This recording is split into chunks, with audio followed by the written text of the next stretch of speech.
Welcome everyone. I'm here today with Angelo Giuliano. Hi, Jason. Hello.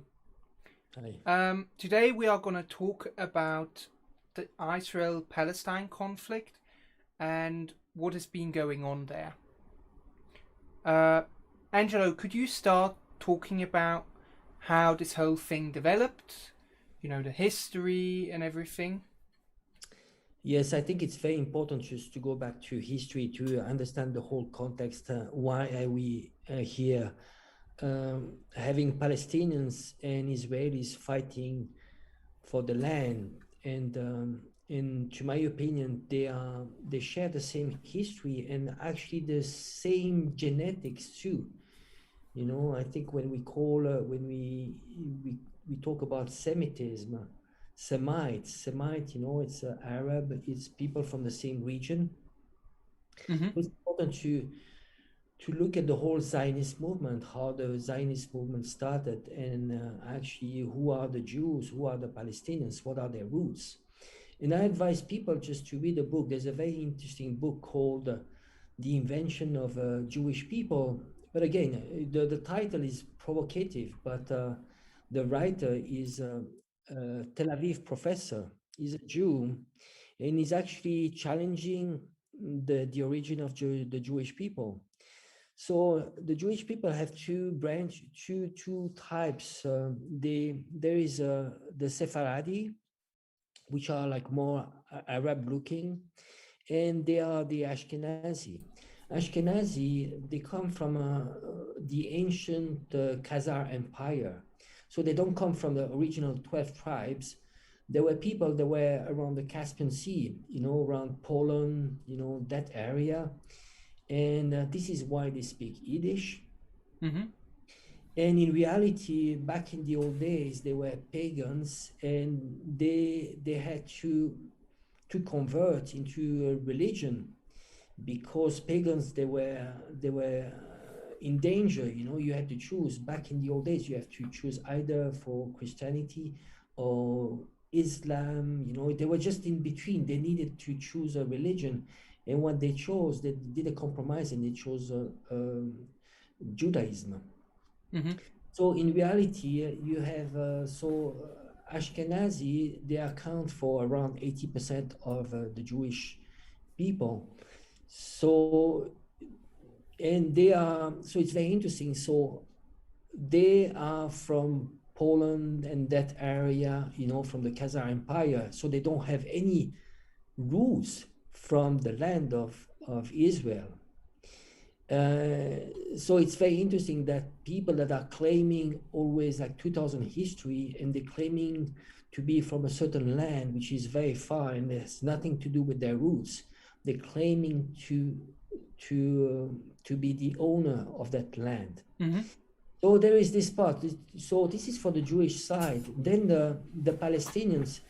What is interesting is that a lot of Palestinians were actually somewhere, just locals there, like Bedouins, but some actually were Jews that were converted into Islam. The reason was very simple. In the old days, it was much easier because of the huge immigration from the Arab, Saudi Arabia, and so on into Palestine. It was much better and safer, and probably I think it was a tax issue, tax related. The Muslims didn't have to pay taxes, so a lot of Jews actually converted into Islam, and they are actually a lot of Palestinians have probably Jews roots. So Do you see you how. do you mean because Jews were only allowed to work in finance? That was at least in the No, Christian no. uh, This is more. I think it places. was more like a choice. Maybe proselytism. Probably they were pushing for people to convert into being Muslim. Mm-hmm. I don't have the figures. There's not necessarily a figure, but there's a high probability that a lot of Palestinians actually have Jews roots, Mm-hmm. and then they are among the 80% of Ashkenazi. they don't have any roots to the real Jews that were living there 2,000 years ago. So you see how interesting it is. I think it's an embarrassment for both Jews and Palestinians. Imagine from this theory, people from Hamas, that it would be an embarrassment for them just to think that they might have actually Jewish roots. And could you just explain what Hamas exactly is? Because here in the West, they just portray it as a radical, probably Islamist movement because it has all Muslim writing over it, and they carry guns, and they do attacks against Israel. So we don't really know. Well, I think it's very easy way to portray. Terrorism is the weapon of the weak. In reality, those people are. There's two branches. There's the one that are in power, Mahmoud Abbas, and then there is the Hamas, and there is a competition between them. On power, and Hamas is much more aggressive, while Abbas has been doing a lot of compromises with the U.S. and Israel. So I just want to go back to a little bit of history. So what is interesting is that in the old days, you have to imagine that those people, Israelis and Palestinians, and Jews and Palestinians, they have been living side by side as brothers, and religions has never been an issue. In reality, this whole thing about the return to the land of Israel, it was actually going against the religion. There is a branch of ultra-Orthodox Jews that actually are strongly against the return to Israel because it goes against the religion and the Torah. So the Zionist movement was actually initiated by people that didn't even practice Judaism. They were, Ben-Gurion and so on. They were not. They were not like a Orthodox, So the Zionist movement is, and even the most radical, are actually not there because of a religion, and in reality, the Zionist movement started a long time ago. But there's something which is interesting is that in reality, one of the most Zionists in history was actually, and it's a taboo, just there are facts there, but Hitler was one of the first ones to promote Zionism. But his reason was that he wanted to get rid of the Jews on German land. To send them away. So this is why he was actually pushing for having the Jews to move to Israel. But that is a taboo, and I have to say another thing is that, and I feel sad about this, there's a lot of things which are related to the Second World War, which we are not allowed to talk, and some subjects which are taboo, I think a lot of people, they try to portray people that are anti-Zionism to be anti-Semite, and I think those issues are completely different, Yeah, definitely. And then, going back to what I said just before, even Jews are not. It's a religion. It's not even, it's not even related to a race. And there are proofs for that. I'm quoting, scholars, Jewish scholars about this. But I think it's just a taboo, and I think we've been brainwashed a lot. There's this sense of guilt. Because of course, I think the Holocaust is something which is terrible. But again, because of the Holocaust, I think it's a weapon that they use a lot against the Palestinians.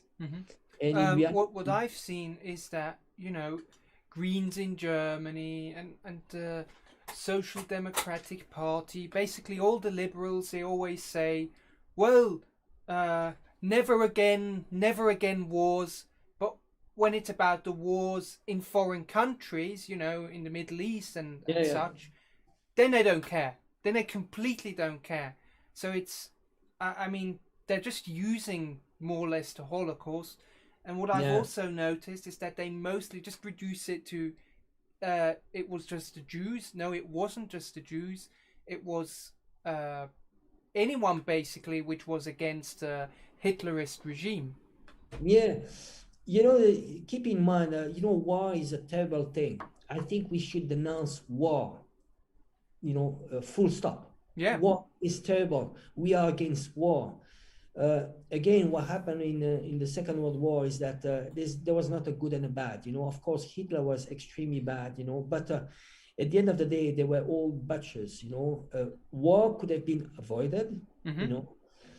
Second World War is actually not Second World War. It's a single war. It's World War One, World War Two are a single war. It's just there was a in between some calm, they stopped the war, but it's a single war. This is how we should look at history. And I mean, in both, it's more or less big businesses profit from this. Yeah, again, the war started, the First World War started because Germany was an emerging power against England. And that's the reason, this is, the British Empire didn't want, the powerhouse of Germany to raise.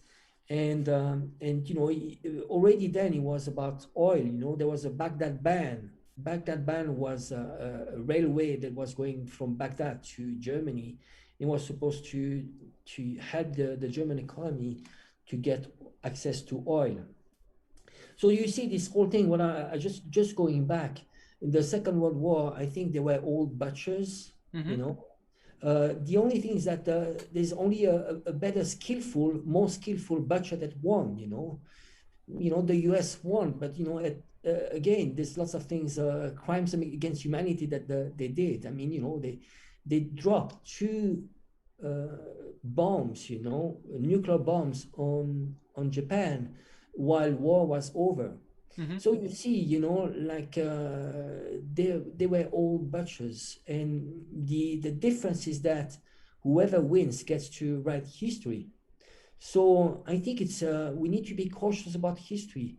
And also, this is a sensitive topic, but remember, there are laws in Europe and around the world that actually forbid us to talk about history. It's illegal, including in Switzerland. So I will not go into the topics too much, But so I was saying, you see this topic about being anti-Zionist, they try to portray you to be anti-Semite. And this is what happened with the Corbyn in the UK. You see, there was a huge campaign against Corbyn, who's a socialist and who's against apartheid in Israel. Yeah. And is against the genocide, because it's a cultural genocide that is happening in Palestine. So I think they are, this whole sense of guilt, Holocaust, and so on is being used too much in the Palestinian and Israeli conflict. Definitely, yeah. So you see, there was a how the Zionist project started. In 1917, there was the Balfour Declaration, where the British Empire, the British, they signed a letter to actually, the letter was from Lord Balfour to Mr. Rothschild, again, this name, a very powerful man. And he was saying that the British Empire was promising a land that didn't belong to the British Empire in order to create a Jewish state. So that's how it started, and it is the Balfour Declaration is related to the support of the Wall Street bankers, that the pressure that the Wall Street bankers back then gave to the USA to go into war in the First World War. It's related to that, but it's a long story. I won't go too much into details. So this project basically was to get some lands there, but again, at the expense of people who were already living there, and keeping in mind that Jews and Arabs, Palestinians, they were living in peace for 2,000 years. So in one generation, they managed to put import war, and import people that actually did not belong to there. you know. There, Jews and Palestinians were living happily and in peace for generations, you know. They were brothers, and actually they didn't care about religion, you know. They were going by their day. Yeah. They saw this Zionist project is quite evil, sadly. You know, I have nothing, you know, I love Israel. I love, you know, it's an amazing place. I love Judaism. You know, Judaism, I've been you know, I attend the Shabbat, and I think it's just magic, you know, the whole energy and so on. Mm-hmm. So I have nothing against this. But I, Could you explain what Zionism is for the audience? so Zionism is a project of creation of a state of Israel. And the Zionist movement started, well, it started before 1917, but actually the first conferences, actually the first conference was in Switzerland. I don't have the name of the person who was behind it. Oh, there's a, you know, he's famous, but you know, he's supposed to be the you know, there's a few figures, you know. I don't have the name right now, but later You on, mean yes. a famous industrialist, or? No, you know, the origin of Zionism, you know, who the doctrine, that doctrine, where it started from. Aha. Maybe it'll come back to me. But it was taken over later by people, you know, famous people like Ben Gurion and so on, Mm-hmm. which were not actually practicing religion. Mm-hmm. So imagine the back in the old days, in reality, there was a transition time where the British were supposed to control, you know, the land of Palestine or the future Israel. And back in the old days, there was a Haganah. Haganah was the army, the Jewish army. They were doing like lots of terrorism against the British back then. You know how interesting is that? And You mean against their intervention? no, it was because the British, they were in control, you know, of Jerusalem and Mm-hmm. Palestine. So they had a mandate from the UN just to facilitate the transition. Aha.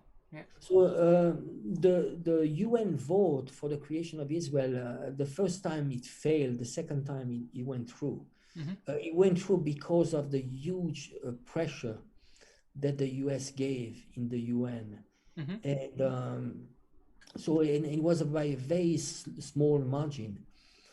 Um, so that's how it started. And but the problem is that at the beginning it was a very small portion of land, and then I think while some of the guilt, some of the mistakes that the Arab world did was that they bet on them being much more powerful back in the old days. You know, they thought that they could join into a war, and they did that a few times. You know, a few times the not only Palestinians but also, you know, the Arab world, they went against the Jewish state, and they always lost. They lost because the Israelis were much better prepared, and they were backed by the US, you know, Mm-hmm. like with powerful arm and very professional army. So The way I understood it was even the Soviet Union which supported it, and that's what I kind of find interesting, because the Soviet Union had like their own autonomous oblast, which they made for the Jews within the Soviet Union to give them like a home, because the their doctrine was that every I'm not sure if it's every ethnicity, but more or less every group of people, for instance, the French should have their French nation, the Germans should have their German nation, the Jews should have their Jewish nation, not as forced, but in order to preserve their culture, their history, their language, all of that. And that's the way I understand it, why they made this Jewish oblast in the Soviet Union. yeah, but think about it. You know, I think it's completely wrong. If you think you have Arabs, you have Muslims, and you Mm-hmm. have Jews, and they're living together in one land, and then there is apartheid. and there is a lot of discrimination towards Arabs. Mm-hmm. Uh, I think it is a racist project. You know, it's the same as apartheid in South Africa. Oh no, It, I'm not saying it's good. What it, is happening in Palestine, of course. you know, interesting enough, it's actually back in the old days, one of the very few countries that were still trading with the South Africa apartheid Mm-hmm. was Israel, you know. So I think it's unfortunately it's a racist project, really, and it's going against human rights. You know, it's a huge violation. But the problem again is that uh, because of a powerful minority of Jews in the U.S., you know, AIPAC has a huge is very strong in the What is U.S. APAC? AIPAC is a association. It's the lobby, the Jewish lobby in the U.S. and so it's very funny. It's almost like you have to pledge allegiance to AIPAC. It's as important as pledging allegiance to your own country. Mm-hmm. So the Israel is in reality an extension of the U.S. empire. And in reality, if you look at the Middle East, it's being planted there to fight to fight a U.S. war in some ways, you know, in the Middle East. Mm-hmm. You know, platform intelligence for intelligence, you know, and if you look at now who's actually bombing quite often Syria and actually attacking, doing some terrorist acts in Iran, you know, Mm-hmm. Soleimani was killed by the Mossad, you know, so Yeah. they are extremely powerful. And keep in mind, you know, it's a small nation, but they're getting like around $4 billion a year from the US. Mm-hmm. And that's because of the huge support of the Jewish lobby.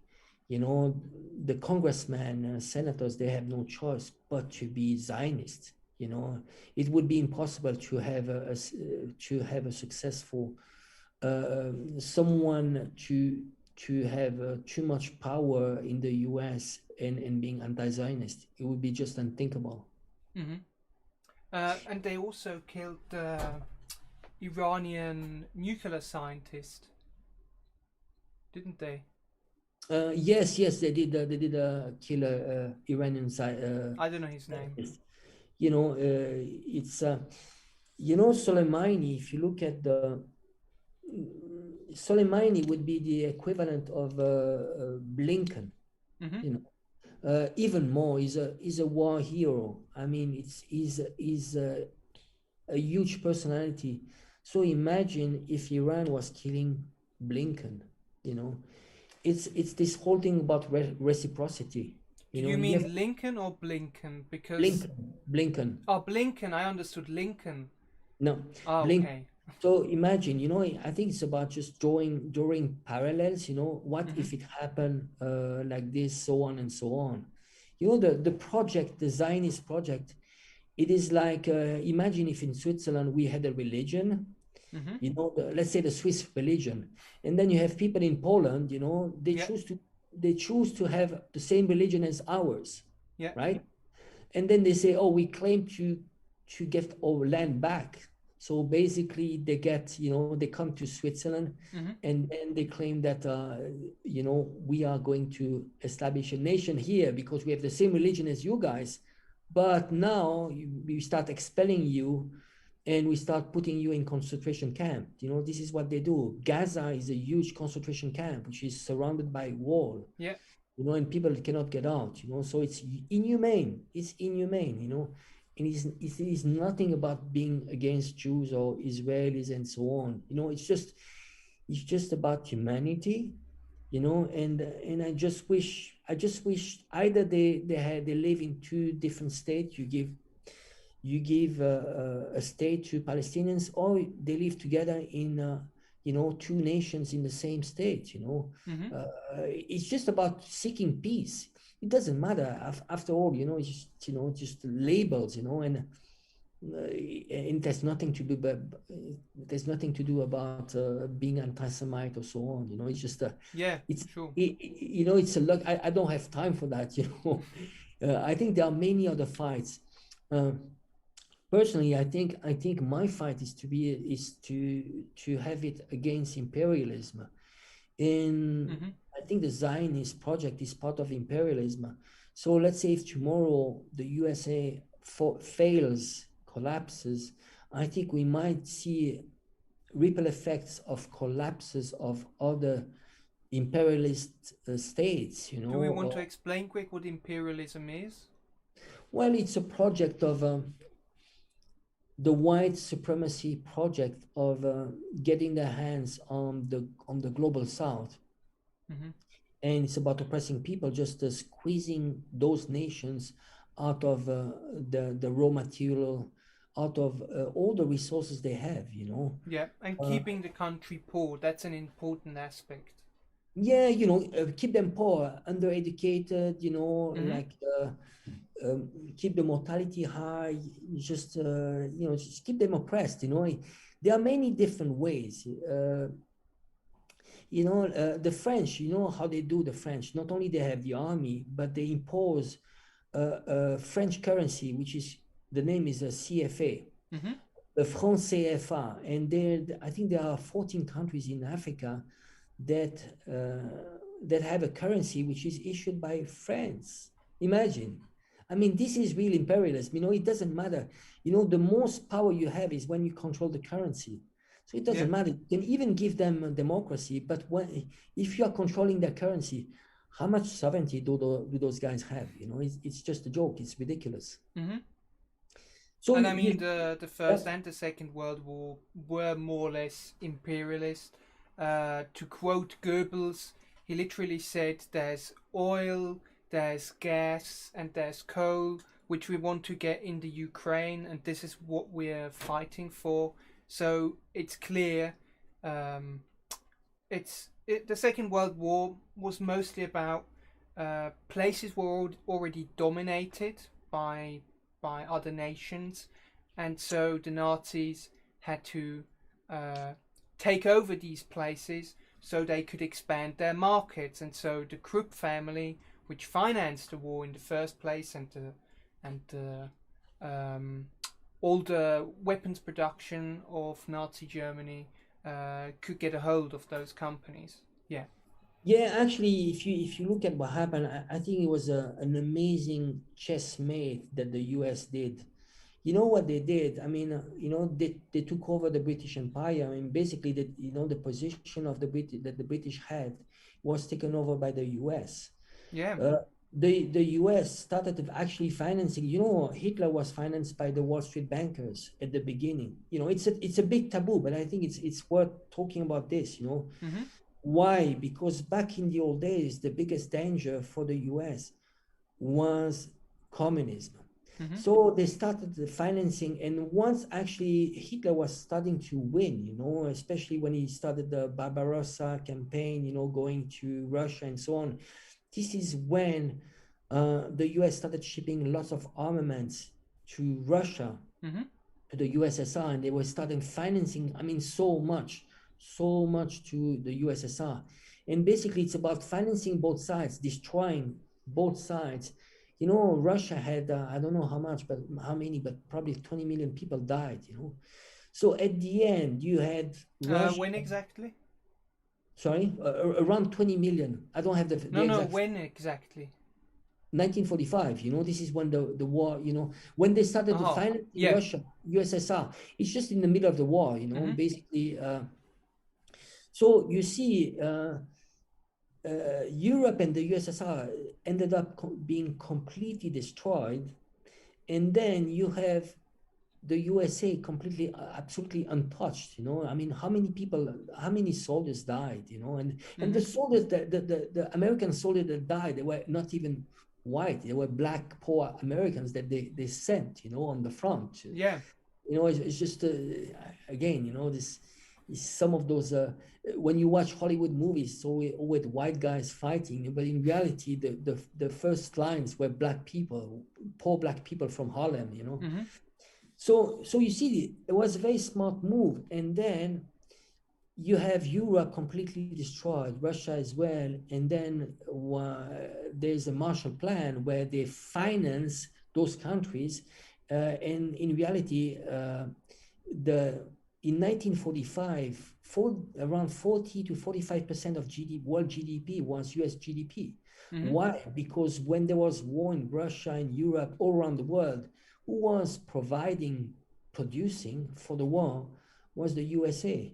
Yeah. And then they financed reconstruction with the Marshall Plan. But who was producing the goods for the Marshall Plans by the USA? Mm-hmm. So they got, like, it was just amazing, 40 to 45% of GDP. This is what they became, like a superpower. And in reality, since the Second World War, the whole recycling of a surplus, they started with a surplus, and then they, for many years, until the 70s, then they started to have a deficit. And the deficit, surplus of what? a deficit because they were selling more than they were buying. This is, yeah. and now More we are, export than import. and now we are at an extreme where there's a huge deficit, and the deficit is just being compensated by printing money, because there's no country right now which is buying new issued US bonds. So just, we're just going a bit like Off spread topic. a little bit, but it's very important to understand this whole context, and I think the Zionist movement they can do what they are doing now in Palestine. It's related to the Holocaust and the feeling of guilt. You see, in the last 20 years, they are like, if you look at the proportion of movies related to the Holocaust, it's just enormous. It's just really tiring. It's just like Spielberg and all those guys. It's just really tiring. It's all, in reality. Okay, well, Holocaust was terrible thing what happened, but it's part of the World War II. There's many other things that happen. There's a 20 million Chinese died, 20 million which is hardly Russian talked about. died. There's so much more, but and in reality, it's funny how you see those movies. It's always like the liberator is the American, which is not true. Who liberated Europe is Russia. Yeah. The US came into the war into Europe when the war was over. Basically, more or less. And it's interesting because Hollywood, they did an analysis of Hollywood, the perception of the war. And it's very sad because people don't read books, they watch Hollywood movies. So in 1945, probably 80%, 90% of Europe, they knew that the liberators were the Russians, the USSR, right? Now, if you do a survey, well, you will find out that probably it's the opposite. 80% of people think that the America won the war. And it's an insult. It's an insult to intelligence. It's an insult to history. The problem is that, again, history very often is not written by historians. It's written by politicians. It's this whole thing, the agenda. They have an agenda, and very often this is why we need to revise history. This is the job of historians, but not the job of politicians. So this is why it's very important just to look at facts, and just I think we shouldn't suppress the freedom of speech, just to give opinions. Yeah, of course. And I mean, not only to look at the facts, but to learn from the patterns which we've seen in history and learn from that. And so I come now to a point. First of all, I'm going to ask, what can we do here in Switzerland, or more, we'll talk about that. And then we try to keep up from that history which we've talked about to what's happening now. So you've mentioned imperialism, and of course we want to do something against imperialism, and we have to ask ourselves, we're here in Switzerland, what can and what should we do? And as the party, we've decided to stay neutral on the grounds that we don't interfere, that Switzerland shouldn't interfere either with blockade or sanctions or anything else, but instead trade with all the countries around, like Syria, Iran, Iraq, Libya, all these countries around this conflict area, and additionally to recognize Palestine as a nation, because Israel has been recognized by Switzerland as a nation, so why shouldn't we do that with Palestine? And it's clear to our party that this is a war of self-determination, more or less. This is an anti-Zionist war, and it's not too different, I would say, like the Irish Revolution. Yes, I think again, this project, especially now the U.S. Imperialism. If you look at history, we call this an anomaly of history. I think we shouldn't fight it like from the front. I think it will self-destruct itself. Mm-hmm. This is why in reality, when you look at what China and Russia are doing, they're just waiting. Time is on the side of Russia and China. Why? Because they're not engaging into war. They're Mm-hmm. not spending, it's almost $1 trillion that the U.S. is spending per year in armament, in war, and this is $1 trillion that is going to printing. It's making Americans poorer, and they're spreading too much. It's a small nation. It's 300 million people. And you cannot have such a small nation which has its hands on all the world, on the global south and so on. You cannot have hundreds of bases, 800 bases around the world. How can you manage I that? mean, it's insane. So I think it's a project that will collapse by itself, Mm-hmm. and because it will collapse, they are going to have a ripple effect into all the smaller empires. When I say smaller empires, they in some ways, like France is still a small empire too. The British, they still have some colonies. They have some islands here and there. So a lot of those projects will fall apart, and we will enter into a new multipolar world which will be gradually decolonized. So the global south, Africa, South America, they will be like, finally they will be sovereign states, and this whole project of new world order, which is ruled by the elite, the Wall Street elites, will completely fail. Can you explain the theory of the New World Order? Well,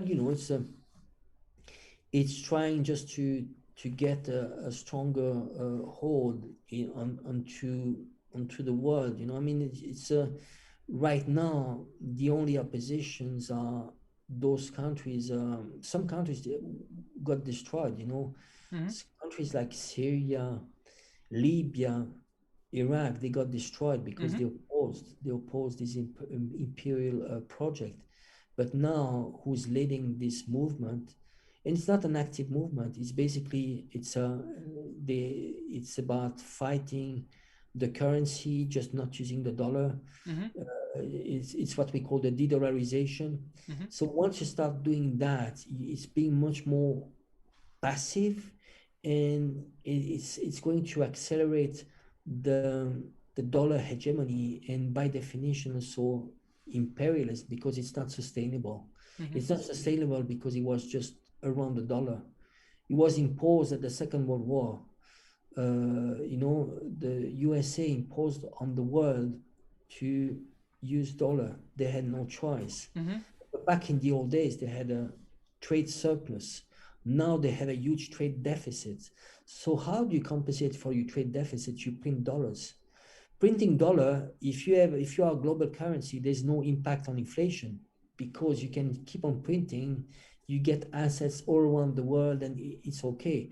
But once it's you are a closed country, people stop using your dollars, then it's like the Weimar Republic, hyperinflation. Mm-hmm. And we start seeing that already now.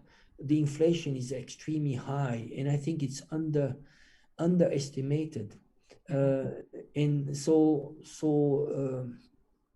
now also with the cryptocurrency and having like countries with like China using alternative currencies, well, this is the start of the collapse of the US empire. It's over. It's a game over. It's not sustainable. Yeah. So I think this is why, I mean, when we are talking in terms of us being Swiss, we don't have to fight that. I think we should always stick into Swiss neutrality, protecting Swiss sovereignty. That is the most important. It's about just caring for Swiss people. And this should be like this for everyone. In Russia should be the same. And then it's about how we can promote peace. So Switzerland, I think it's still a very interesting position in being a mediator, a referee into some conflict. So when probably Switzerland, when this will be over with the US, there's going to be either a collapse or maybe a bailout of US economy. We might have a new world order, but in a good sense.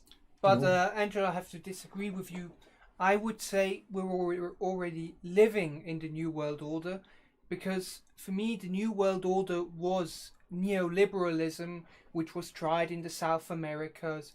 You know, George H.W. Bush talking about we'll have a New World Order. That was the destruction of Iraq. No. That was the destruction of Libya. That was the destruction of No, Syria. no. You didn't get me, Jason. What I meant by New World Order is it's in a good sense.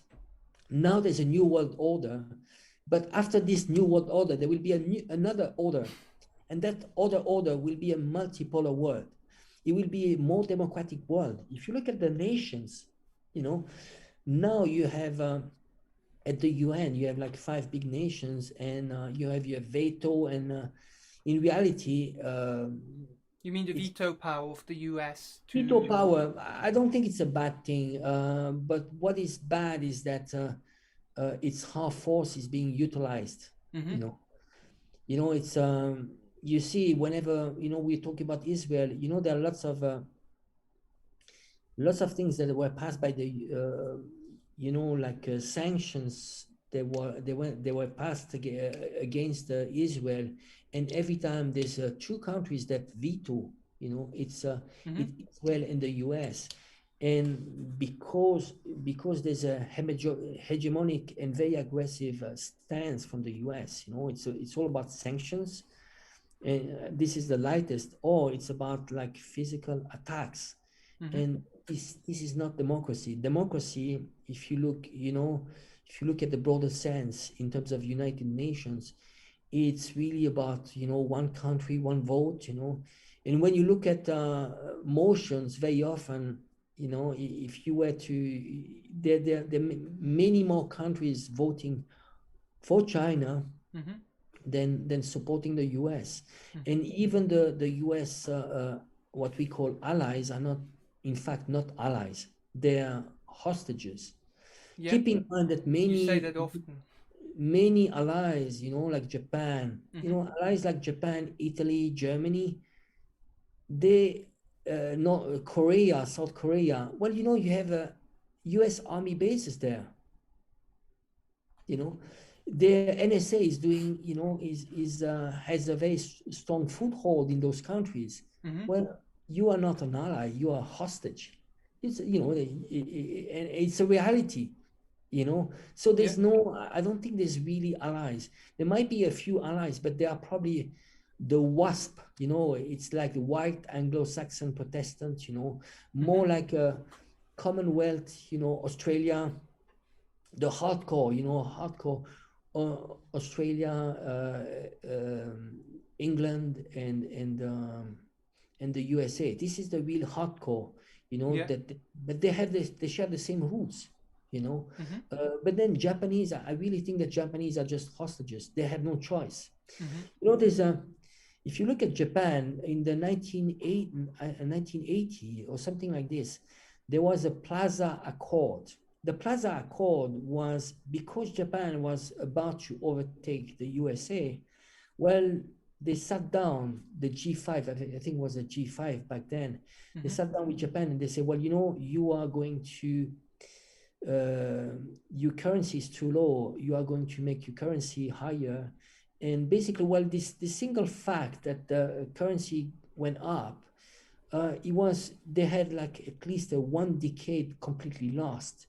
And it gives you an example of meddling, you know, and this is actually, this Plaza Accord is not very, it's very similar to what the US tried to do with China.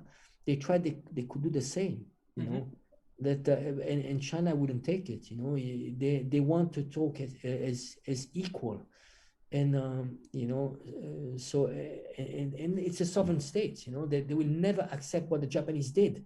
But again, did Japanese have a choice? If I was a Japanese politician, maybe I would do the same. You have no choice, you know, until one day that the system collapses, and a lot of countries will regain their sovereignty, including South Korea. Yeah. I'm sure South Korea, you know, they wish there would be less interference of the US, and I think they would have a much better relationship with China. All those countries, you know. We should try to go now into the direction of today.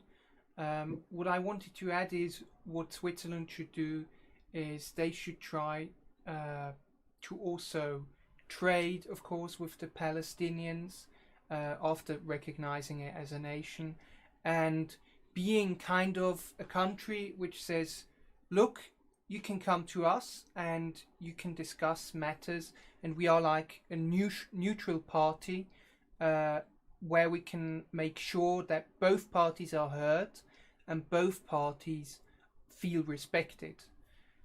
And yes, but when it comes to Israel, again, there's a rule of law, you know, there's international law. I think Switzerland should stand for respect of international laws. Yeah, they should generally, in the UN, they should be stopping wars, they should be stopping intervention, they should try to prevent any type of war. Yeah. And I don't really see that at the moment. Do you? No, I don't see that. And actually, unfortunately, we have the stance of the political stance on when it comes to international politics. Switzerland has been taking stances which are Atlantist stances, pro-NATO. Yeah. If you look at maybe not when it comes to Russia, but when it comes to China, they've been siding with the Hong Kong protesters, they've been siding in a letter against China when it was related to the Uyghur. And I mean, it's very interesting, isn't it? When a country, the United States, which killed in the 70s so many people, destroyed so many countries, and now doesn't really care what's going on in Palestine, or in Syria, or in what was going on in Libya or in Iraq, they suddenly somehow now care about what's going on in China with a minority Muslim group. It's kind of strange to me, at least. Yeah, well, you see, I think it's about talking about facts. You know, there was a mission of there was a letter written. There were two letters. One was a letter written against China on the Uyghur issue. One was a letter written in favor of China. And if you look at the list of countries, of course, the letter written in favor of China is a much bigger. And when you look at the background, actually, most of the Muslim countries, if not all of them, they signed the letter in favor of China, because they know about radicalism, you know, they looked at facts. Now, when you look at the letter which was written against China on the Uyghur issue, well, it's very simple. They were all like NATO countries, except, of course, Turkey. Turkey didn't sign it. Oh. And was in Switzerland joined in, was just crazy thing. Mm-hmm. But and then I think who else signed in? I think Japan did. I'm Mm-hmm. not sure that if India did or not. But it's very clear. There's nothing you see. It's a whatever, just siding against China. When you look at, I mean, all the Muslim countries, they voted for China, and they said this is a great model. There are lots of missions went to China just to learn about this de-radicalization system, how it Mm-hmm. works. Again, I'm not saying that China is doing right.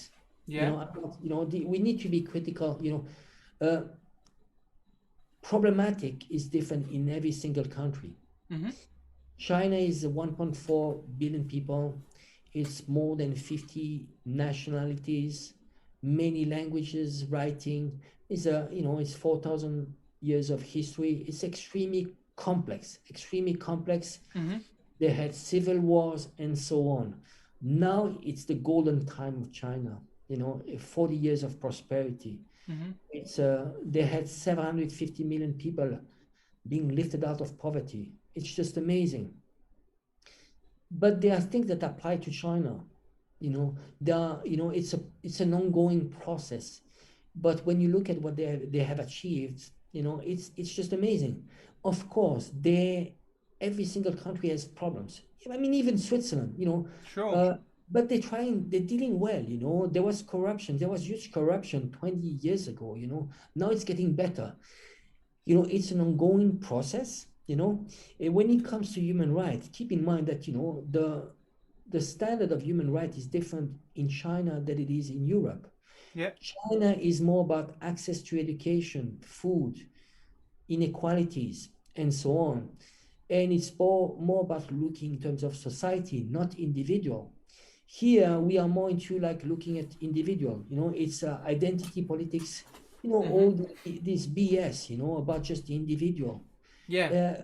When you are 1.4 billion, you need to look in terms of society, as a whole.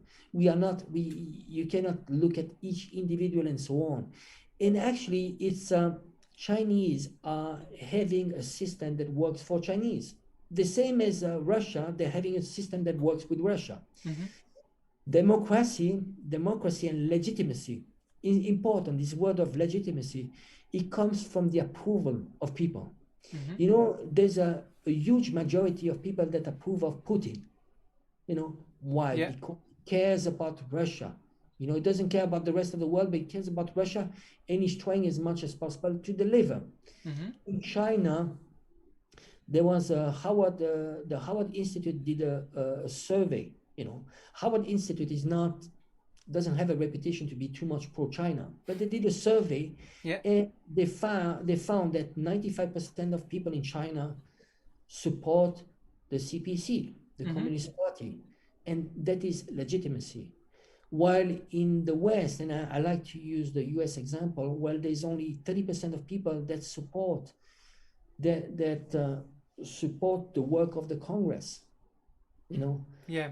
So But I'd like to say about China, yeah. and then after about Putin, I think we don't have time to speak about China that much. But I mean, it's about Tibet, it's about Hong Kong, it's about Taiwan, and it's about Xinjiang, Yes. and they want to split up China.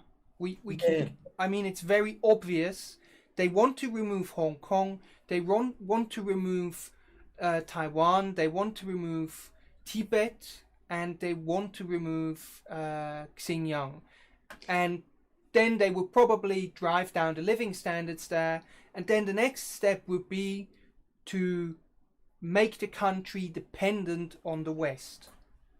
And Yeah. with Putin, it's important to say that in the 90s, after the fall of the Soviet Union, just like what I just said now with China, Russia was completely dependent on the West. It was being looted by the West completely of its all natural resources, and sometime Putin then came in and had a academic work he written before he left academia, and it said that oil and gas putting that in the center of the economy could make Russia again a superpower, and that's what they did, and that's why people love Putin, because he took them out of the '90s crisis. Yeah, just a small parenthesis on China. There's again, since the 1950s, the Dalai Lama has been funded by the CIA. There's ample proofs of that. So he was a CIA agent.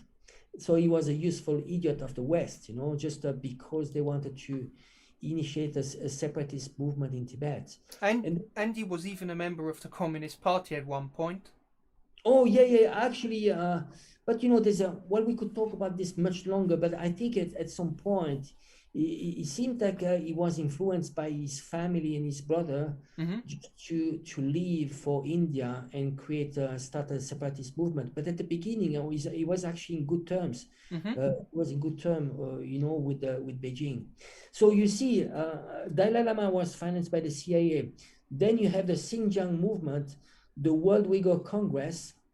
The founder, Erkin Altekin, he was actually a CIA agent. He was working with Radio Free Asia, and he was contributing to the fall of the USSR. Back in the old days, he was actually working on the radio and just pushing for having the Turkic speaking nations of the USSR to split up from Russia.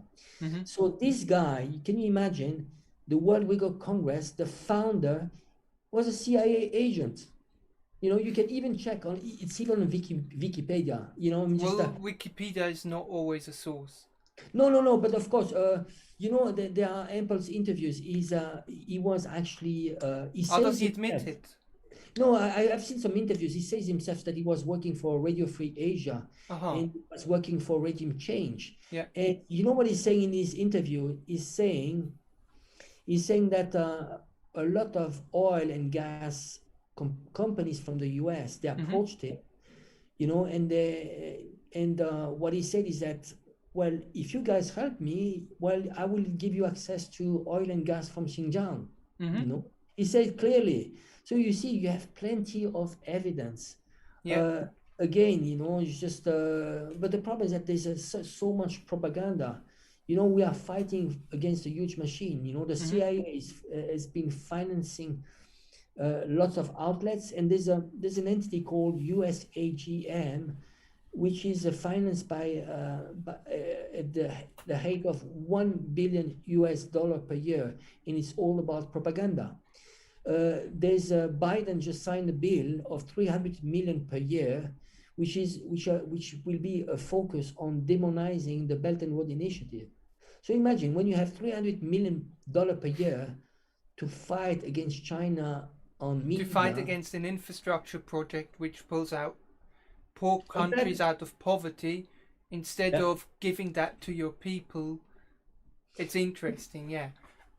But we know that the US and even the USRF is lying about Palestine and what's going on there, for instance in the Gaza Strip. And I think because this video is about Palestine and Israel, we should try to talk now about why is it suddenly again in the news? Why is everyone suddenly talking about it? So we looked at the history, and now we have to go from that point. I think we were at the Second World War, and the funding of Israel and not local Jews, but Jews from the other country supported the founding of that new nation, if you can even, if you can even call it a nation, and No, again, I'm not against the country Israel. I think Israel could live. I don't even think that Iran wants the destruction of Israel. A lot of time it was if they said so, it was taken out of the context. I think what they want is that they want some basic right of Palestinians. You cannot put them in camps. There are millions of Palestinians that are refugees in Lebanon, in Jordania, around the world, I mean, where are their human rights there, you know? And Mm-hmm. how can you putting wall again around Gaza, and people are living in concentration camps in Gaza? I mean, this is a reality. It's just facts, you know. There are walls, you know. There's a big wall just surrounding Gaza, and people Yeah. cannot go out, you know. And You if they just go too stuck there. close to the border, they get shot. You know, And yeah, sometimes they even shoot a lot of medics just for fun. yeah, you know, the Israeli, they control the water and electricity. So whenever there's a problem, you know, they can just shut down the water. You Uh know, I huh. mean, Yeah. that is just disgusting. Again, you know, I'm not. I think that they need to find a solution. In but when you look at the media, who's willing, which journalist is willing to stand up uh, for Palestinians? You know, Mm-hmm.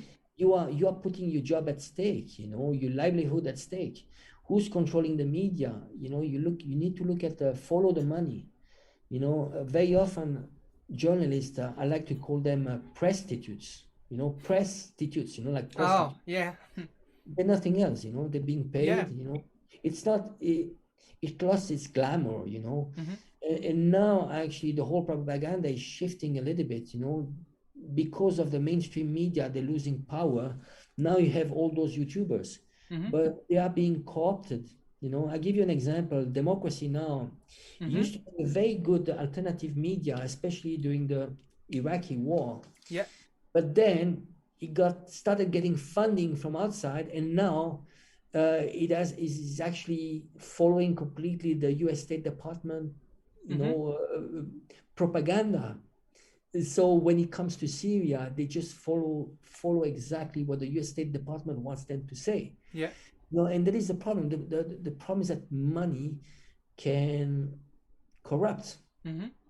So when I mentioned just before USAGM, the way USAGM works is that they have many different entities, but you can actually go there if you are, let's say you are anti-Chinese or anti-Russian, you can go to USAGM and say, well, can you give me a grant? This is the work I do and so on. Mm-hmm. And they will give you a grant. If they like you, if you have good exposure, if you are in line with what the propaganda, which is anti-China, well, it's fine, you'll get money. But I mean, if you have a more neutral approach, that there's no way they are going to give you money. Yeah. And you see, I mean, money corrupts. Money. Speaking of the press, there's a kind of a trend I've noticed, which is uh, I've looked into what the US has done in the past. You Yeah, know, going around, for instance, in East Timor, killing people, and it's always most of the time it's well documented.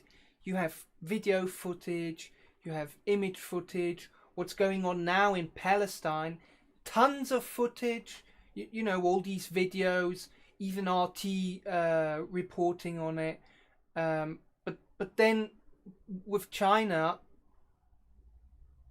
there's not a lot around. There are a few images. They yeah, tell you look on Google, and that's it. yeah, yeah. Again, you know, there's a huge censorship. You know, now you have the big tech, which is very anti-democratic. I mean, Mm-hmm. you saw what happened with Trump. You know, it's something that we don't talk enough about this, but it started with Trump. You know, they basically, he was still president. They shut him down from all the social media platforms. Mm-hmm. And especially nowadays, even though I agree they are private, but nowadays this is the main way that people get information from, right? So you shut him down, and it starts with him. Not that I'm a fan of Donald Trump, but you know, it started with him. But now you have they're expanding this project of censorship, and there are many different ways. One way is to shut down accounts, YouTube accounts, and so on. Another way is to change the algorithm to give people less exposure. And there are many different tricky ways, you know. They take away followers, you know, they unfollow followers. Mm-hmm. So in my case, you know, in my Twitter account, I went from 0 to 8,000 people following me.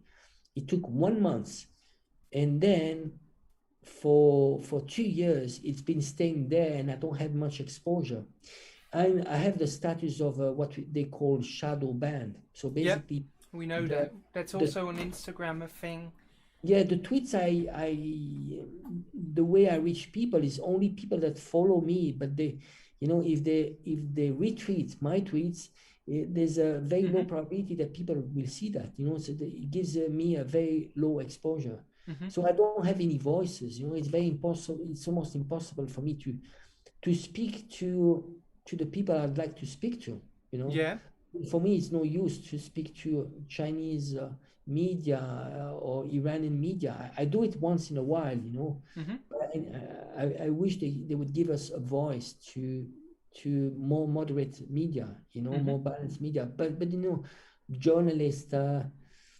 This job, it's no more what it used to be, or I even wonder if it was ever through journalists. It's just again, it's follow the money.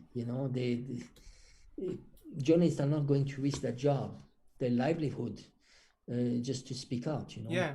Well, I mean, imagine our channel. We talk on here about Myanmar. We talk on here about China.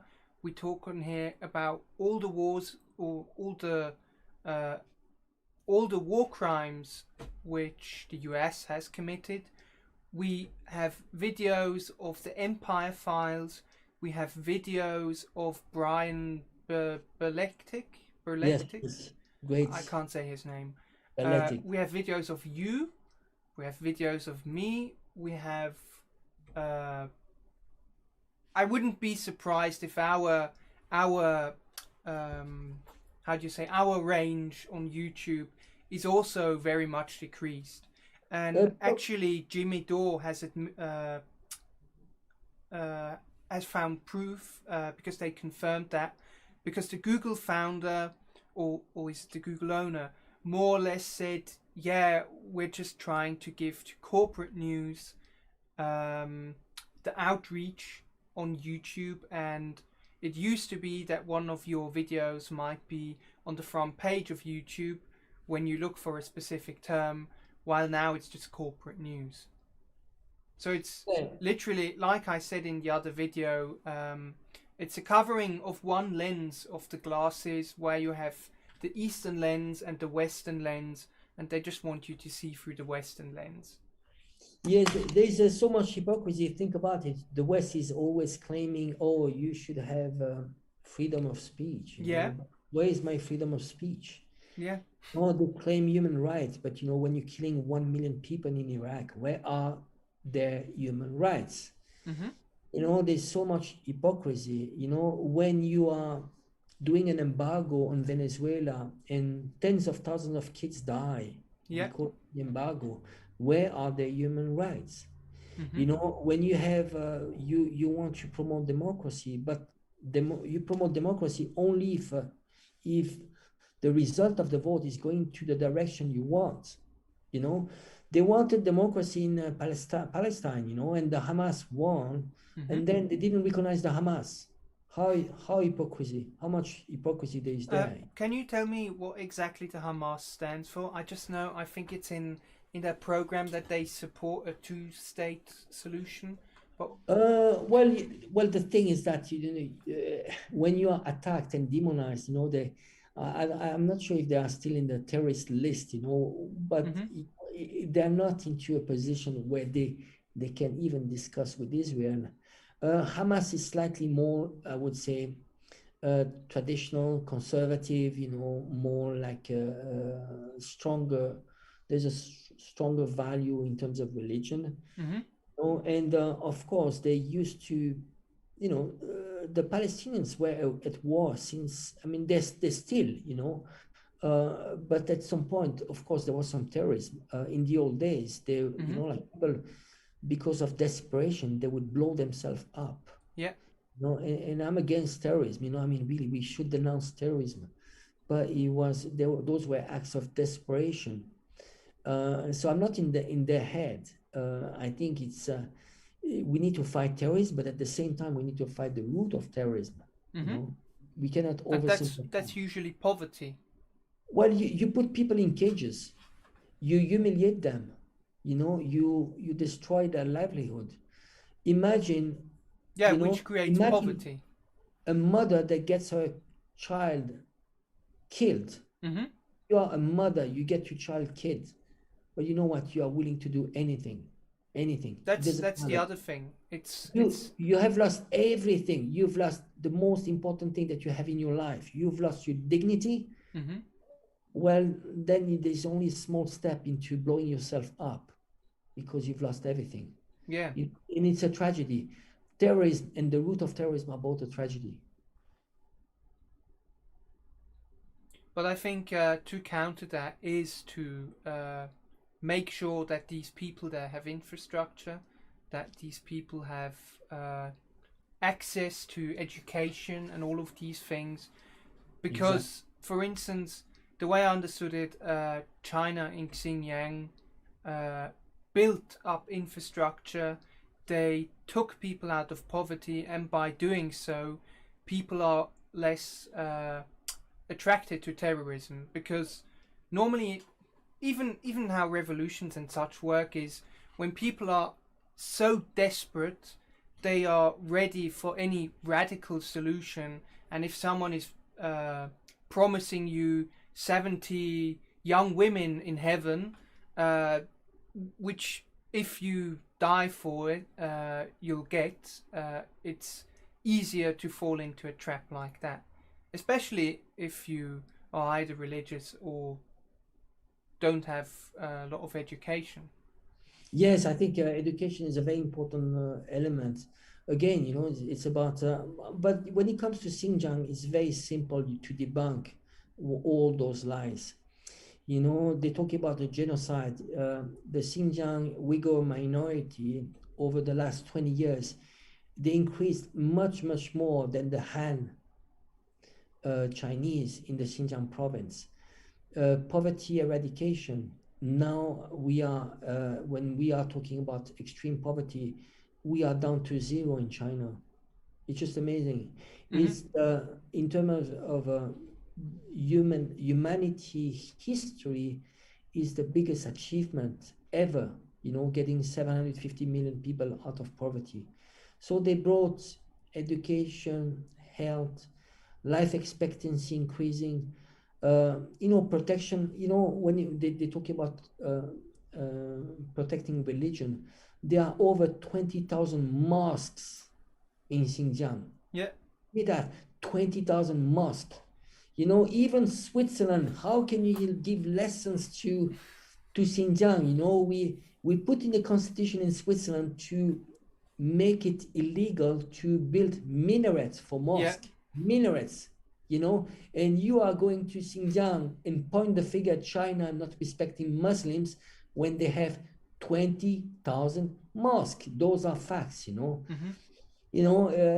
It's about going there and looking for facts, not about a rumor of one guy, which is, Adrian Zenz, which is paid by the US State Department. Of course, it's about follow the money and follow the motives. The money comes from the US State Department. Motives, well, China is becoming the largest superpower. It's taking over the US, and you want to contain China. That's as simple as that. Mm-hmm. And is it the first time that the US is lying? No, they've done it over and over. Remember Iraq? Iraq, they say that Iraqi military, they were, Weapons of mass destruction. well, weapon of mass destructions. They were killing babies. Throwing them out of incubators, I think. Yeah. Syria, the gas and so Mm-hmm. on. Just it's not the first time. And like this, they started many wars. Vietnam War started on a lie too. Mm-hmm. So the problem is that I'm just shocked at how people can fall for the same lies over and over. I'm just I shocked. completely agree with you, and that is why I think we should stick to Swiss neutrality, because I mean we can never 100% say is something, for instance, in okay, I don't know a good example at the moment. Just say X country, is something really happening there? Unless we go there and see it for ourselves, Yeah. Like, It, that's why I don't think it makes sense to interfere in the relations of other countries, even even in the Israel Palestine conflict, which you might agree with, but I think for Switzerland it would be the best thing to say again, we are the neutral negotiator, we can help you, we will recognize Palestine because Israel has been recognized, um, and will fight against wars in. Will fight against fighting uh, in the UN. yeah, absolutely. No, I agree. I think we need to keep a neutral stance. Again, when it comes to fighting imperialism, I really think that it will collapse by itself. Mm-hmm. At some point, we will enter into a new era, more democratic, and I think again, there are going to be major changes. There's going to be a shift towards Eurasia, um, because of the Belt and Road Initiative, but also keep in mind that there's going to be a huge infrastructure project in the whole global south. Mm-hmm. So I think it's amazing. You finally, all those nations, that are going to regain their sovereignty and have access to basic human rights Yeah. that were denied for a long time, self-determination and so on. So I think this is why I think that somehow we don't necessarily need to fight imperialism. We need to denounce injustice, of Mm-hmm. course, but I think imperialism will destroy itself by itself. This is why time is in favor of a multipolar world. It's just time. We just have to hope that they are not going to provoke a war. It's what we call false flag. They say, oh, they started the war. They do something bad. They, I don't know, maybe they put a bomb somewhere and they say, well, this is the Chinese that did it. Mm-hmm. And and then we start a war. And this is what my biggest fear is, that. But otherwise, if we time is in favor of the multipolar world, But because what do you think? Because I've looked at the map the other day, and I think it's either it's 24% or 0.24%, which is left of Palestine. What do you think happens when it drops to 0%? Is the media gonna be, if that happens? Is it gonna be like, huh? What's Palestine? And never heard of that, or what do you think are they gonna well, do? Because it becomes obvious once it's at 0% that indeed land has been taken from them. I think well, besides this problem, long term Israel will have a huge problem, which is demography.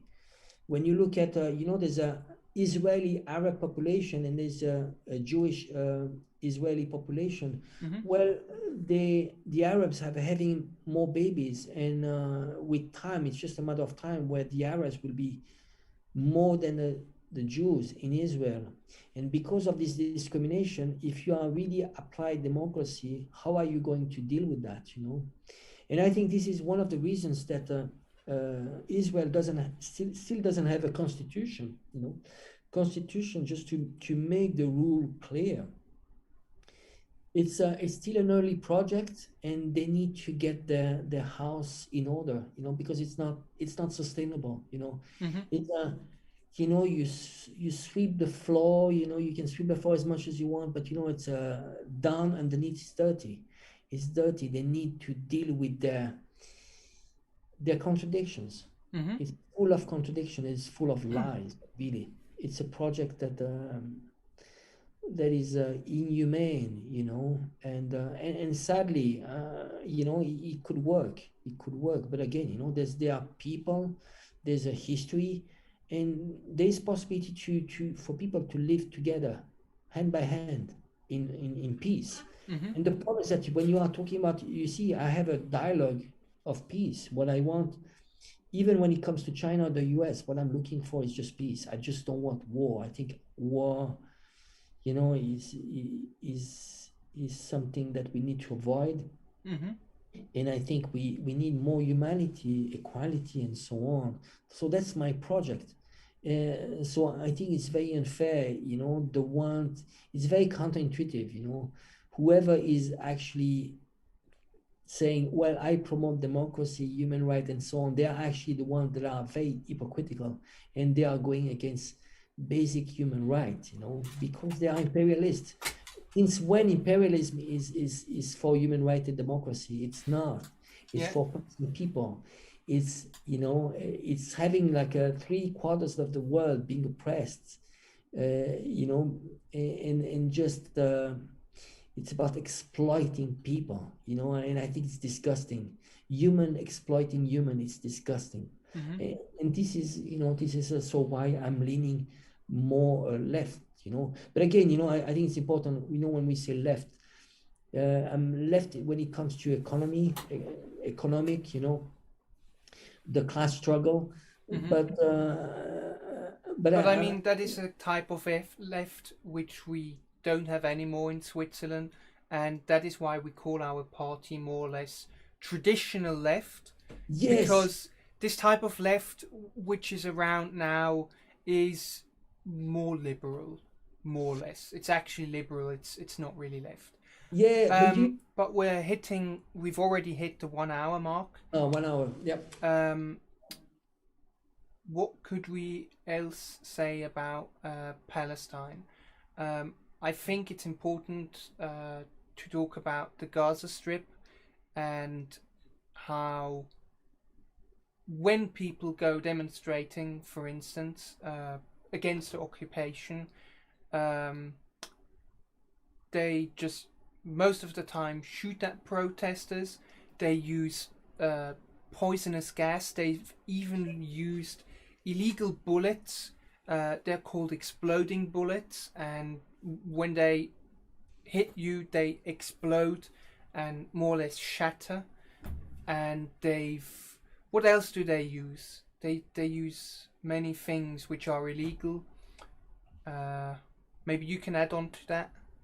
Well, you can detain people. There's torture there. It's extremely inhumane. I think it's also because they educate. It starts from education. It's about looking down on Arabs, Mm-hmm. and it's about valuing the life of an Arab to be less than the life of a Jew. It's as sad as this. It's very sad. It's Yeah. just what can you say about this? It's Can you talk about Al Aqsa? Al-Aqsa the Moscow.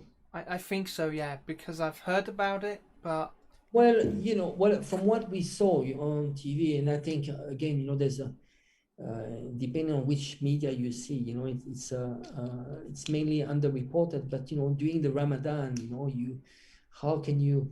It's an insult to the whole, not only the Muslims in Palestine, but to the Muslims around the world. mm-hmm, Jerusalem, again, it's the center of many religions, monotheist religions, mm-hmm. it should be protected. It's an international city that should be protected. Oh, it's a city. I thought it was just a mosque or No, something. Al-Aqsa is a mosque, but what they did, they entered into the mosque, and basically, there were tear gas, Mm-hmm. they were picking up people into the mosque. Yeah. And I think this is a big insult. And we can do some speculation. I mean, why would you do that? Are they hoping to steer more problems in the Middle East? Because the repercussion of whatever is happening in Jerusalem, there's a repercussion in the whole Middle East, in the whole Arab world, Muslim world. They're getting very angry. Mm-hmm. I mean, imagine now, if you are Christian, imagine you are Christian, and they are doing the same as they did in the Vatican. They're doing this. They're doing the same. They're Mm-hmm. beating up people and so on in the Vatican. I mean, the Vatican, it's a symbol for Christians, for Yeah. Catholics. I mean, how shocking would it be for all the Christians around the world? How shocking would it be? Well, what happened in Al-Aqsa is the equivalent. Mm-hmm. So I mean, again, I'm not a religious person, Mm-hmm. But I'm for respecting. We need to respect every single religion, Jewish, Muslims, and so on. Mm-hmm. So where, you know how hypocrite it is. The US, which is like claiming, bombing, killing 1 million Muslims in Iraq, Mm-hmm. and turning a blind eye on what happened in Al-Aqsa, Mm-hmm. putting tear gas into a mosque and beating up people, and then they pretend they care about Uyghur and Xinjiang. It's just Or ridiculous. Myanmar. They Or, care about Myanmar. Rohingya, exactly. Or I think even Thailand. You spoke with Brian Bolektic even about Thailand. Yeah, but it's more complex there. It's a huge issue. But it's what is happening in all Southeast Asia is related to the encirclement of China. Encirclement of China started with the Pentagon paper. And then there was Panama paper. Pentagon paper. Oh, it's a Pentagon paper. Okay. Yeah, and then there was the policy of Obama called Pivot to Asia, and the Mm-hmm. Pivot to Asia was a policy to shift the focus from the Middle East, just a focus on China and encircling China. Mm-hmm. So how do you do that? You try to you promote separatist movement in Xinjiang, in Tibet, and you try to destabilize countries that are actually partnering with China on the Belt and Road Initiative. So Myanmar is a close, for a long time, for thousands of years, they've been doing trading with China. So Mm-hmm. 40% of the trade of Myanmar is with China. Yeah. Yes, they have lots of Belt and Road initiatives, and they want to disrupt that, you know. So, so it's a big issue. So it's related to that. So if they cannot have a puppet government or that they want, well, they might as well just destroy the country. That's what Mm-hmm. they do. Thailand is the same. You want to, again, the monarchy is a uniting entity in Thailand. So when you are trying to destabilize the monarchy, you are destabilizing the unifying entity of Thailand. Yeah. So you disrupt that. You're disrupting all the neighbors of China, and that's related to the Belt and Road Initiative, because the Belt and Road Initiative goes through them. Mm-hmm. Myanmar, there's a oil pipeline which is going from Kunming to the sea. And it's a good way to bypass the Malacca Strait. The what trade? Malacca Strait, there's also Thailand. They had project of cutting up Thailand, to do a canal called the Kra Canal. Yeah. And this way it was a good way just to bypass the Malacca Strait, Mm-hmm.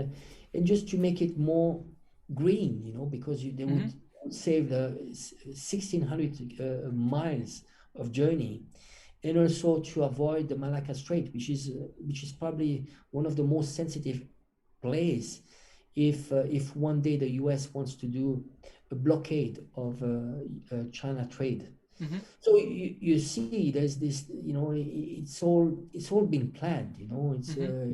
yeah, that's one of the good thing about the US. Sometimes they are very open about this. They said what they were going to do, and they are doing that. Yeah, bomb the oil, take the oil, like Trump said, for instance. It's exactly, But yeah. Even speaking about oil, we can also see this in Russia, how the US suddenly cares about this. He's not actually the biggest opposition, which is another thing. Our media never talks about the biggest opposition in Russia, but they do talk about Navalny, and the US cares very, very much about Navalny, but they don't care about Julian Assange, which exposed all of the war crimes of the United States, or Edward Snowden. Yeah. Yeah. Again, this whole thing about Russia, you see now there's the Nord Stream 2. Mm-hmm. That is quite funny, it's Yeah. just this whole thing. How Germany is being taken in hostage, and actually the one that are opposing this are the Green in Germany. And they are the That is why worst. we painted them as a dog with a leash and a collar, is the United States flag on it. Yeah, well, you see, I mean, the gas actually, the gas from Russia is much more ecological than Ah, if yeah, it's it more is. ecological. Yeah, Is it if you just because do, it's closer, or is so it's closer, it's more ecological too. In yeah? the transition, it's better for Germany. The green transition is better to have gas from China, from Russia. Mm-hmm. If they buy gas from the USA, it's going to be liquefied gas, which is less green and it's more expensive. And it's less green, much less green. Yeah. So you lose sovereignty, and actually, there's so much contradiction. You are green, you should be. I mean, what are you doing? And it's very interesting. There's one thing, as leftists, I mean, traditional left, we need to be extremely, extremely careful. The US and the CIA, they're financing. I mean, not necessarily directly the CIA. They go Mm-hmm. in through Think NGO, tanks. intermediaries, but they're financing new liberal movements, which are, it's promoting, sometimes it's even like labor unions. Can you imagine? Mm-hmm. Or it's a penetration. Labor unions, LGTB, everything which is related to identity politics, Mm-hmm. BLM, bullshit, and so on. All those things which is not related to the class struggle. Mm-hmm. The class struggle is the traditional left, the real left. Mm-hmm. Not what we call And the focusing on left. economics and economic Yeah. problems, and less on So, you are white. We had too many. I don't even know if you're white or brown, but we have we had too many light colored people on this show. Now we need a dark skinned person to talk oh my because God, it's just, and actually, it comes from a neoconservative agenda. You see what I mean? It's a very conservative agenda, but they're using just to divide the left. So this is why the first enemies we have now, actually, it's those ones. So this is why you have the Green in Germany. They are financed by like some Stiftung, foundations which are linked to the U.S. State Department. So could you send me the sources to that, because I would like to put that after in yes, the description. the Stiftung is uh, I think it's Böhrig or so on, but I'll give you later. And actually, it's the Thanks. same. Those foundations are actually disrupting also Southeast Asia, Mm-hmm. Thailand. Uh, so it's interesting. So you see, the Green are actually supporting warmonger, you Mm-hmm. know, Yeah. and No, they it, even here in Switzerland they completely support the foreign policy of the United States. And I wouldn't be surprised if, I don't know, the leaders of the Green Party maybe have connections, maybe have friends in the United States, but I think there's something going on. Or oh they, I don't know, they're just completely brainwashed. yeah, absolutely. I mean, Greta Thunberg is just another pawn of the system. It's just it's all, but the problem is that the system is getting more and more subtle. That's the Mm-hmm. problem. So we need just to pay attention about this, and it's not the first time. They've been trying to divide, same as the Trotskyist, the one they wanted to, the revisionist of communists, they wanted to destroy it, Mm-hmm. so they've been trying to disrupt the traditional left for a long time, and Mm-hmm. we and I think our biggest enemies are those ones. When it comes, you see how ironic. When it comes to German politics, I would be more for Merkel than from the Green.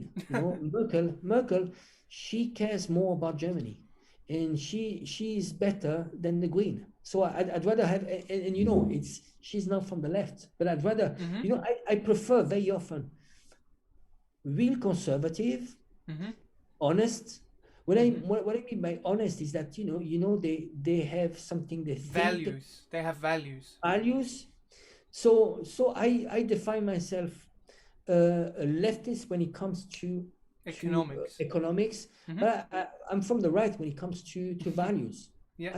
I don't buy this whole bullshit about identity politics or whatever. Not that I'm against that, Mm-hmm. but no, it's all BS. Who cares? You know, I mean, you know, if you are gay or you're not gay, who cares? I mean, really, it doesn't Yeah, to define you, life. you said it's a hobby Well, you know, because it's sex. not societally Well, sex. required.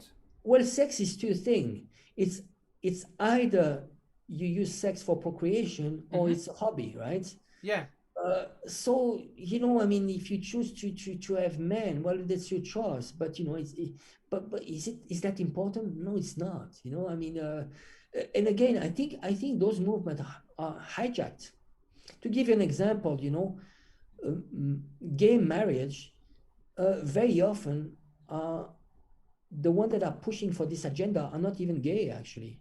You know, if you question, I bet you go in the street and you find 10 gay couples and you ask them, is the marriage, gay marriage, important for you? Mm-hmm. What will they say? I mean, really, I you know? actually asked some, not in the streets, but I asked some gay friends, and they actually have told me uh, that it would be nice, but it's not necessary. Well, we have intermediary, you know, in terms of legally there are intermediary agreements, right? Mm-hmm. But again, I think there are some taboos that I will not support that, you know. Transsexual doing sports, you know, I think it's an extremely small minority. Why to go into this, you know? The genders, you know, he or she, we don't have a mother and father. It's no more mother and father. We should say parents. What is this whole bullshit about? You know, it's you know, again, the marriage. I don't know. There are things that I'm still traditional. You know, I don't Mm-hmm. think gay couples should have kids. It goes against nature, but not generalize it. The problem is that we are pushing for it. You know, if they do, oh, okay, well, it's okay. But the thing is that when you are pushing for this, it's about having an agenda, and there are some issues why those issues are becoming the most important issues when there are much more important issues, you know, on a daily basis. The main things that people are looking for is basic stuff. It's about putting food on your table. You know, you have a family, you need to put food on the table. You need to fight unemployment, Mm-hmm. people homeless, access to education, COVID, you know, this COVID, this, you know, the health system is scrambling. You know, those things are important. I mean, sex, if you like woman or man, that's a hobby. I'm sorry, that's a hobby. You know, call me homophobic, I don't care. I mean, the problem is that it's not an issue. It's the same. Mm-hmm. You know, the problem is that it's the same as racism. You know, people that focus too much on racism, they might be the one racist in reality, Mm-hmm. because I don't see racist problem. I don't, you know. I mean, it doesn't occupy me. I mean, I don't have time. I wouldn't have time for that. You know, there are so many important things in life, really. You know, think about it. You know, I mean, it's a luxury to have time to even be racist. I mean, I don't know. It's just you know, and to make it a topic, a central topic, I think is wrong. I just want to go back to this. You know, it's Mm-hmm. interesting. You know, the Black Panther, they were very, very smart in the old days. You know that the right movements, you know, The they rednecks. the Boogaloo, they called them the Boogaloo. You Mm-hmm. know, they were similar to the Proud Boys, you know, in the U.S. Mm-hmm. And the Black Panthers. You know, they united back in the old days. Do you know why? Because they found they had everything in common. They were white poor people, they were black poor people, and they united. They understood back in the old days that they had a common enemy, which Mm-hmm. was Wall Street and the bankers and the elites. And they Yeah. were smart. What they did with the BLM movement, and you know, the BLM movement was financed by Foundation, Ford Foundation, and so on. Can you imagine? You know, I can imagine. I did not know that, but I mean, yes, probably to stop racism in quotation marks, of course. But I mean, they knew that they would use this for the vote for the Democrats. well, whenever the media they elect representative for the BLM movement and so on, you know, because those should be movement without leader, Mm-hmm. leaderless movements. You know, when the media elects, you know, they choose people. Mm-hmm. Well, they are co-opted. And in reality, this is when you have movements that are hijacked, At the beginning, it was, They seem leaderless, but they're not. exactly, it becomes, it's just hijacking of movement.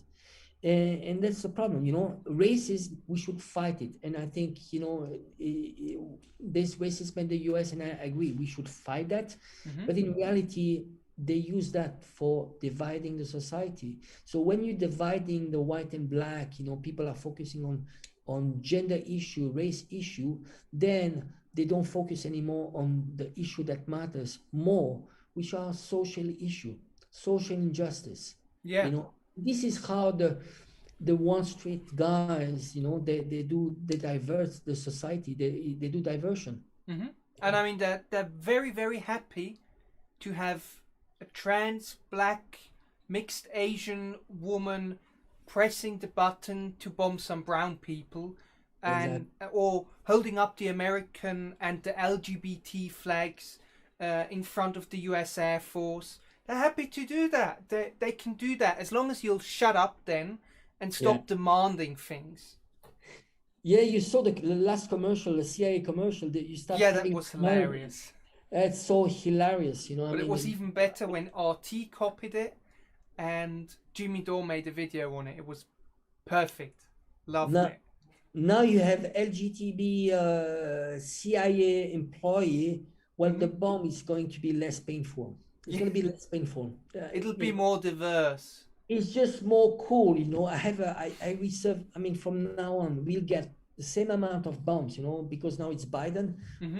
But Biden's got it's diverse, it's cool, he's green, he talks even though they're working for the same employer, Trump and Biden is the same people that are reeling on the back, they just which is the big businesses.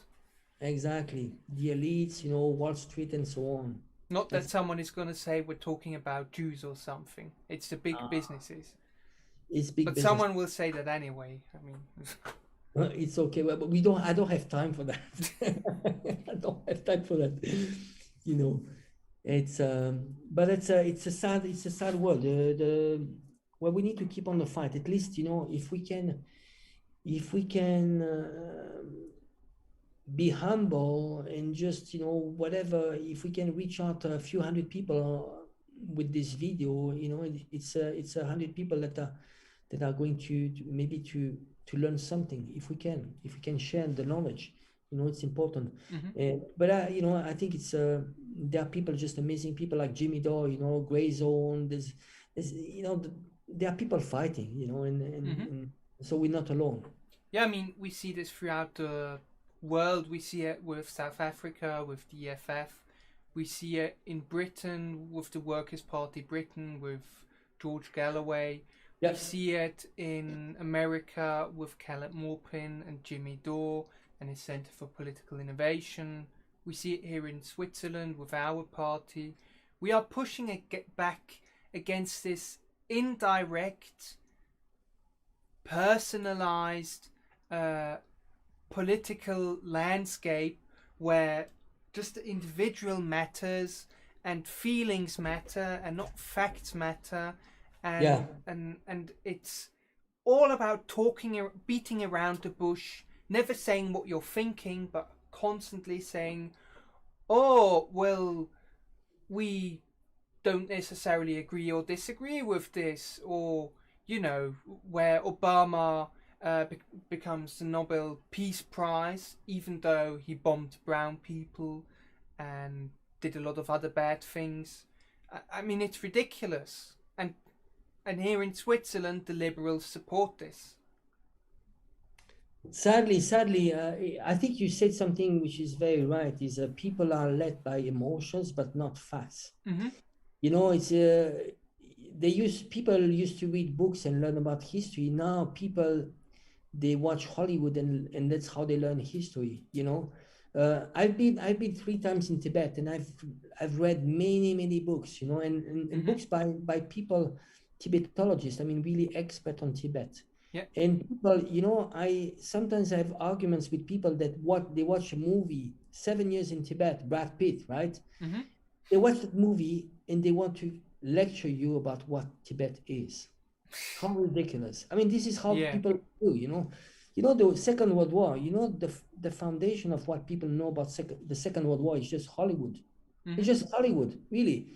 And of course, I mean, if your references are only Hollywood, I mean, of course, you know, Yeah. the guys will America's be the good guy. always the same. Yeah. But the problem is that, you know, you don't give a voice to the other guys, you know.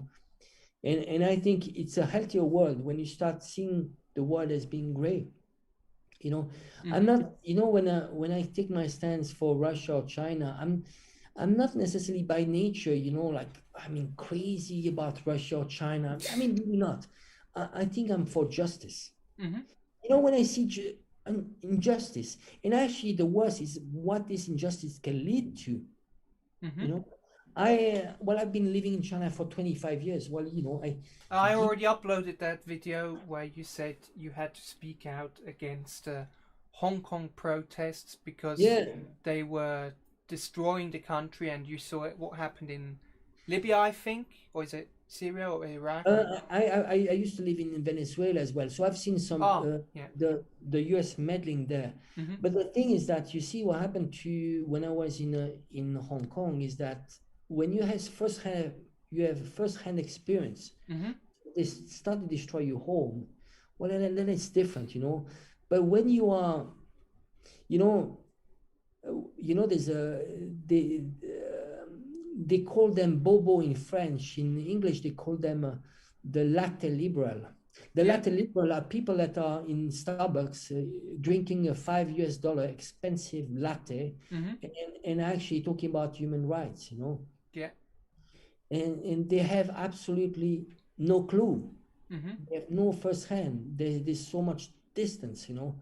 But when you are living violence and living in a place that could turn into maybe a Syria or Libya, you know, Hong Kong was not very far, you know. Hmm. It was destruction from morning till evening for 1 year. So much destruction and so much meddling.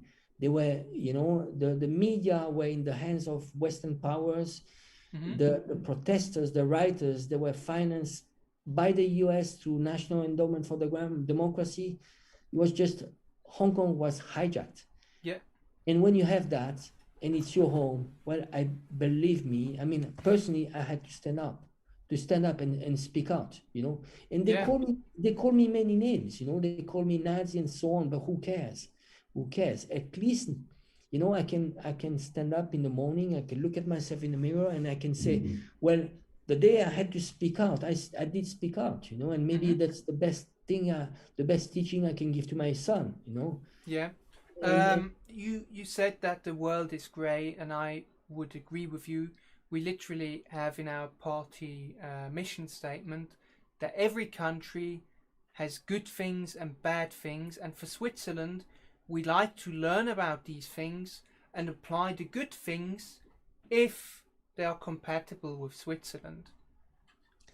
yeah, I would go even further. You know, we need to differentiate people and their actions. I like to, but this is my humanistic side, you know.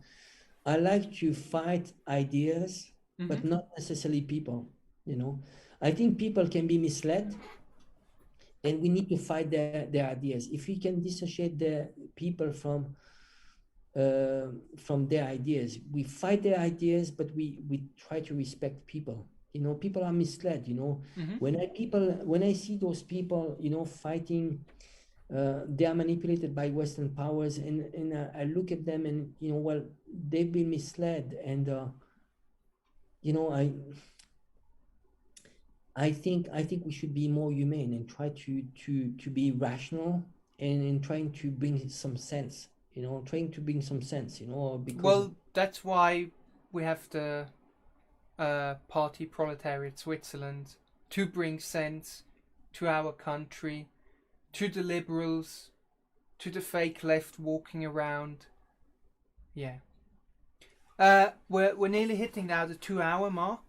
oh my God, 2 hours. It's, I think we good. It was a good talk. Yeah. It Are was a there good any talk. last remarks which you have about Israel and Palestine? No, just I think whatever we do, it's important just to ultimately we need to find a solution for peace. That's the most important. Mm-hmm. I mean, taking side, of course, I can have my opinions, and I think there's a lot of injustice. Mm-hmm. There's an evil movement there, but ultimately we need to find peace. They need to find their terms, and this should be an internal affair between Israelis and Palestinians. They need to sit down and find a solution. Yeah. But it's not sustainable. Again, if people just get into the discussion, it's just to bring more animosity, and again, I have friends Israelis, amazing people. I have friends, Palestinians. Mm-hmm. I just wish that we live in a world of peace, really. Yeah, and I mean, Um, there are many Jews which are against Zionism, which we talked about at the beginning. yeah, absolutely. The funny thing is that the most orthodox might be actually against Zionists. There's a huge community in New York which is anti-Zionist. Mm-hmm. I think they call the Haredi, I think. And you have a huge community in Iran. People don't know about this, but there's a huge community in Iran, a Jewish community there, and they are anti-Zionist. Oh, Yeah, okay. yeah. But the problem is that we never see this. It's just because it's what we call inconvenient truth. It Yeah, goes against the mainstream narrative. yeah. Okay, Angelo. Jason, nice to talk to you. Yeah, it was interesting. Let's talk soon. Sure. Have a good night. You too. Have a good one. Bye Bye. bye.